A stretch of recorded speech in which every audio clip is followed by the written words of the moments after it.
Անունհոր եւ Որդու եւ Ոգուն Սրբո ամեն։ Մայրիմ եւ եղբայրքիմ սոքայեն, որ սփանն Աստուծո լսեն եւ առնեն։ Մայրս եւ եղբայրս սրանք են, որ լսում են Աստծո խոսքը եւ առնում են կամ գադարում են այն։ Հիսուս հաջող կարողություններ ունենում եւ այդ կարողությունների մեկի ժամանակ բավականին ամփոփ էր հավաքվել,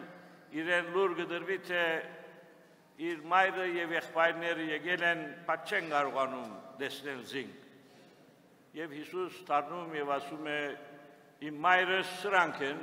որոնք լսում են իմ խոսքը եւ գադարում այն։ Հիսուս իհարկե միշտ հարկանք ունեցել է իր ընտանիքի նկատմամբ եւ մանավանդ իր մոր նկատմամբ։ Գանայի հարսանիքը մի գեղեցիկ օրինակ է, երբ մայրն է խնդրողը, հակառակ որ Հիսուս չէր ուզում այդ գործը անել, բայց կատարեց իր մոր խնդրածքը չմերժելու համար։ Եվ դակավին Հիսուս նոր օրինակ տվեց, թե ինչ կնշանակե մայր եւ զավակ լինելը եւ խաչի վրա Հովհաննես Ավետարանի, որ ամենաերդասարտն էր, հանձնեց իր մորը, ասավ գին ահա քո զավակը եւ իր աշակերտին ասեց ահա քո մայրը։ Հետևաբար մայր որդի հարաբերությունները ուրեմն ոչ միայն կարող են լինել ֆիզիկական, այլ նաեւ կարող են լինել հոգեվոր իմաստով։ Լսել եւ առնել կամ գադարել։ Շատ մարդիկ լսեցին Հիսուսի քարոզները, քարոզությունը։ Քանիսը այդ լսածից ինչ ենթարկություններ կամ եզրակացությունների հասան եւ ինչ արեցին իրենց լսելով։ Լսելը սովորական մի մարդկային կարողություն է, որով մենք դուրսի ցայներն ենք լսում եւ երբեմն այդ ցայները իմաստավոր են, խոսքեր են լինում։ Բայց այդ խոսքերը միայն անցնում են մեր ականջների միջոցով եւ եթե մոռանում ենք դրանք արժեքավոր բաներ չեն այդ բարակային։ Եվ Հիսուսի հետևողներից շատեր լսեցին, բայց չհետևեցին նրան։ Շատեր նույնիսկ զարմացան Հիսուսի խոսքերը լսելով։ Զարմանալը այդ առաջին հանգրվանն է, եւ որ սովորականեն վեր մի բանի ես հանդիպում եւ այս բարակային լսում։ Եվ փոխանակ իրենք Հիսուսի խոսքը ճշգրիտ հասկանալու սկսեցին պատճառներ քննել, որովհետեւ մերժեն այն։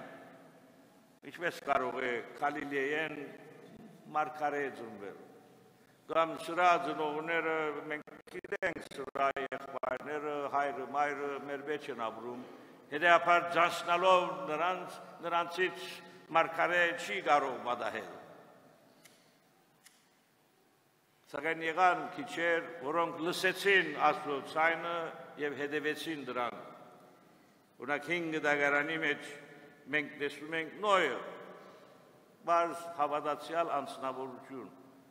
որ երկիր խաղաղ է, հանգիստ է եւ ելում սկսում է նավ շինել։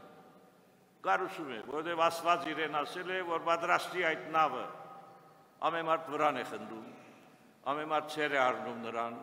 ասում է այստեղ ոչ ծով գա, ոչ ջուր գա, դու ինչ ես նավ պատրաստում։ Բայց որովհետեւ նա հավատում է Աստծո խոսքին, նա գարուցում է այդ նավը, որ փրկության միջոցն է լինում մարդկությանի վերջո։ Եվ բոլորը, որ նրանք խնդում էին կամ ցեր էին առնում, նրանք կործանվում են բնականաբար։ Եվ դակավին կարելի է հիշել Աբրահամը, երբ ցայն է լսում Աստուծո, որ իր զավակը զոհաբերի Աստուծո։ Սա սովորականից շատ վեր մի հրահանգ է եւ դժվար ըմբռնելի եւ նույնիսկ մերժելի։ Սակայն Աբրահամը իր խոր հավատքով առասված, որ Աստված ինչ որ մի բան գիտի, որ ինձ ասում է։ Նա գիտի ինձ ինչ է պետք եւ դրա համար նա դալիս է ինձ այդ հրահանգը։ Հետևաբար պատրաստում է, որ իր զավակը զոհի։ Սակայն Աստված փորձելով տեսնում է նրա հավատարմությունը եւ խնայում է նրան զավակը։ Եվ այսպես շարունակ,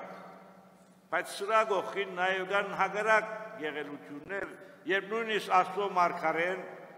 լսելով Աստծո ցայնը փոխանակ գնալու թևի փափելոն նավակ առնում եւ հակառակ ուղղությամբ է գնում։ Ով պիտի գնա փափելոն եւ այնտեղ այդ հեթանոս ժողովրդին քարոզի Աստծո խոսքը։ Եվ ահա փոթորիկը ելնելով ինք գործանվում է եւ յետը քալով գուլ է դալիս Հովնան մարգարեին։ Եվ Հովնան մարգարե ապաշխարելով գնում է կատարելու Աստծո խոսքը եւ հաջողությամբ է կատարում։ Նոր գդագարանում էլ մենք տեսնում ենք օրինակ Զաքարիա քահանան, երբ որ լսում է հրեշտակի խոսքը իր որդու ծնելու մասին, չի հավատում։ Քահանա է, Աստծո դաջարին ծառայող անձնավորություն է եւ Աստված նրան պատժում է, գագազ դարձնելով նրան։ Մինչդեռ Աստվածամայրը երբ լսում է Աստծո ցայնը, հրեշտակի ցայնը իր միածին որդուն մասին, ասում է թող դիրոջ կամքը լինի։ Հերապար սիրելիներ, այսօրվա պատկամը այն է, որ եթե մենք լսում ենք Աստծո խոսքը, Աստվածային խոսքը, ինչ ենք անում այդ մեր լսածով, ինչպես ենք ծառայեցնում այն, ինչպես ենք արժեքավորում այն, որովհետև առանց այդ խոսքը կորձի վերածելու, առանց այդ կորձը ապրելու, մեր լսելը անիմաստ է բոլորովին։ Եթե մեր քրիստոնեությունը, մեր հայ քրիստոնեությունը մեզ ավելի ազնիվ, գեղեցիկ, լավ մարդ պիտի չդարձնի, այնադեմ մեր հավատքը ցախողած է նշանակում է։ Ժամանակին մենք մեղադրում էինք, երբ որ դարբեր լուծերի տակ էինք, դարբեր սիստեմների տակ էինք, որ մեզ չի թույլատրվում մեր ուզած ցևով ապրել եւ ճաշտել մեր հավատքը։ Այս անցնող շուրջ 30 տարիներին մենք ազատ էինք մեր հավատքի տեսակետից։ Եվ ինչ արեցինք։ Այսօրվա հայ ժողովուրդը ավելի հայրենասեր է, այսօրվա հայ ժողովուրդը ավելի բարի է։ Ամենտեղ ամենափոքր բանից մեկը մյուսին տանագով, զենքով սպանելու պատրաստ է։ Կարծես թե թշնամին է դիմացինը։ Մեզի մեր քրիստոնեական հավատքը սովորեցնում է ներել նույնիսկ թշնամին, էլ ուր մնաց որ մեր հարազատին։ Ամեն մի հարազատի մեջ, ամեն մեկ դիմացինի մեջ, դիմացի հայի մեջ, մենք պետք է տեսնենք մեր եղբայրը, մեր քույրը, մեր հայրը, մեր մայրը, մեր հարազատը, եւ այնը հարաբերվենք նրա հետ։ Միշտ հագարակն է լինում։ Նշանակում է մեր եկեղեցին, այսինքն մեր ժողովուրդը չի լսում ավետարանի խոսքը, չի ապրում այդ խոսքը։ Իմ մաղթանքս է, որ մեր ժողովուրդը լսի Աստծո խոսքը։ Իմ մաղթանքս է, որ ոչ միայն լսի, ըմբռնի, հասկնա, յուրացնի այդ խոսքը այնքան, որ նաև կարողանա ապրել այդ խոսքը։ Եվ միայն այդ ժամանակ է, որ մեր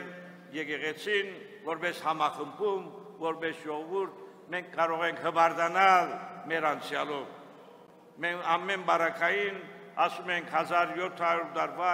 եւ ավելի եկեղեցի ենք։ Իմ առաջին հարցումս լինում է թիմացինին, քեզ ինչ, դու ինչ ես արել արժանի լինելու համար այդ ավանդության,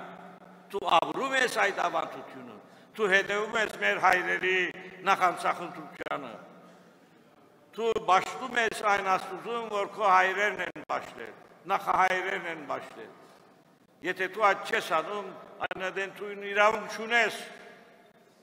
Հայաստանի այս առաքելական եկեղեցու մասին նույնիսկ խոսելու, ուր մնաց դրա մասին արտահայտվելու։ Այնպես որ սիրելիներ, ձեր հավատքը ցերը դարձրեք, ուրույն ելվով, Հայաստանի այս առաքելական եկեղեցու օրենքներին հետևելով, եւ միշտ,